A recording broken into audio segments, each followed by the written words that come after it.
Hello friends, I am Aditi Pandey and today I am going to start with the section 68, which is a very important and very interesting section in your whole course. So आज का topic start करते हैं बिना time waste किए हुए। तो सबसे पहले मैं बता दूं कि ये बायबैक होता क्या है।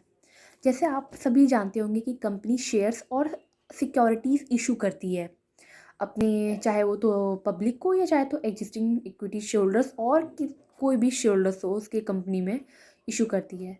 जब कंपनी उसी शेयर्स को उसी शेयर होल्डर से मतलब अपने एग्जिस्टिंग शेयर होल्डर से शेयर को रीपरचेस कर लेती है, तब ये सेक्शन 68 अट्रैक्ट होता है, तब ये बायबैक कहलाता है।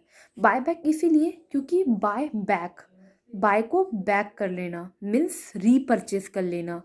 आपने किसी को मतलब कोई सामान बेचा है, आपने जिस इंसान को आपने सामान बेचा है अपना, आपने उसी सामान को अपने उसी इंसान से आपने फिर से परचेज कर लिया, इसे हम कहते हैं बाय बैक और यू कैन से रीपरचेज।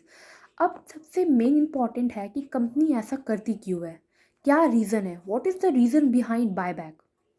तो सबसे पहले बता दूं कि जब कंपनी के पास ओवर कैपिटलाइज्ड मनी होता है, मतलब बहुत ही अच्छा अमाउंट और बहुत ही ज़्यादा you can say above the need, मतलब जितना कंपनी को ज़रूरत है, जितना कंपनी की रिक्वायरमेंट है, उससे ज़्यादा कंपनी के पास फंड अगर होता है तो कंपनी उसे बैलेंस कैपिटलाइज करने के लिए क्या करती है, बाय बैक करती है। अब ऐसा करना क्यों ज़रूरी है कंपनी के लिए, क्योंकि देखिए कंपनी की रिक्वायरमेंट मान लो कि 10 करोड़ है और कंपनी के पास अवेलेबल है 12 करोड़।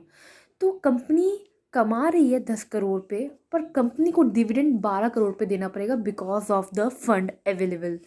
इसीलिए कंपनी क्या करती है, ओवर कैपिटलाइज कंपनी को बैलेंस कैपिटलाइज करती है। इसीलिए कंपनी बायबैक को अपने साथ मतलब बायबैक लेके आती है, यू कैन से। अब हम पढ़ेंगे सोर्सेज ऑफ बायबैक। आप बायबैक कहाँ से कर सकते हैं, मतलब कंपनी जब बायबैक करेगी तो कंपनी बायबैक कर रही है, मतलब कंपनी कुछ परचेज कर रही है। जब भी हम परचेज करते हैं तो हमें अमाउंट देना पड़ता है, क्योंकि हम जब तक पैसा नहीं देंगे तब तक हमें कोई इंसान वो चीज़ नहीं देगा जिस चीज़ को हमने परचेज़ किया है। तो कंपनी कहाँ से पैसे के मतलब पैसा लाएगी, जैसे मैंने तो बताया कि कंपनी में बहुत सारे फंड है, बट कंपनी देगी कहाँ से, कौन कौन से कि फंड्स अवेलेबल है बायबैक के लिए। तो there are 3 funds which are available. जैसे एक है आपका फ्री रिजर्व, एक है आपका सिक्योरिटी प्रीमियम अकाउंट और एक है proceeds of an earlier issue. ठीक है, फ्री रिजर्व का डेफिनेशन बहुत ही अच्छा इंपॉर्टेंट है और मैं अपने लिंक पे उससे आपको डिस्क्रिप्शन आपको दे दूंगी, या तो मैं इसके लिए नेक्स्ट वीडियो बनाऊंगी कि फ्री रिजर्व होता क्या है। बहुत ही इंटरेस्टिंग है, बहुत ही छोटा सा है, बहुत ही इंपॉर्टेंट भी है। और सिक्योरिटी प्रीमियम अकाउंट आप सभी को पता होगा कि ये क्या होता है। And proceeds of earlier issue मतलब कि जब भी कंपनी इशू करती है, मतलब प्रोसीड्स ऑफ अर्लियर इशू मतलब कि कंपनी ने पहले कभी कोई भी सिक्योरिटी इशू किया हो और कंपनी ने सिक्योरिटी जो इशू किया है उसके बदले उसे जो पैसा मिला है, तो उस सिक्योरिटी के अमाउंट को भी इशू मतलब उस अमाउंट को भी यूज़ कर सकती है बायबैक में। और प्रोसीड्स ऑफ जो मैंने बताया कि प्रोसीड्स ऑफ अर्लियर इशू, इसमें एक बात ध्यान रखने की है कि यहाँ पे एक प्रोविज़ो है। जैसे यहाँ लिखा हुआ है कि however no buyback can be done out of the proceeds of an earlier issue of the same kind of the shares और सिक्योरिटी।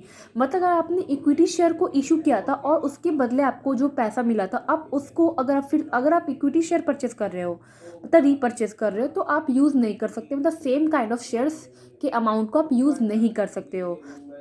अगर आपको ये समझ में नहीं आया तो मैं दोबारा बताती हूँ इसे, जिससे आपका कॉन्सेप्ट और क्लियर होगा। मैं कह रही हूँ कि अगर कंपनी ने इशू किया था इक्विटी शेयर्स, ठीक है, कुछ दिन पहले, और उसके बदले उसने इक्विटी शेयर का जो भी प्रोफिट्स आया मतलब उसने अपने पास रखा है, ठीक है।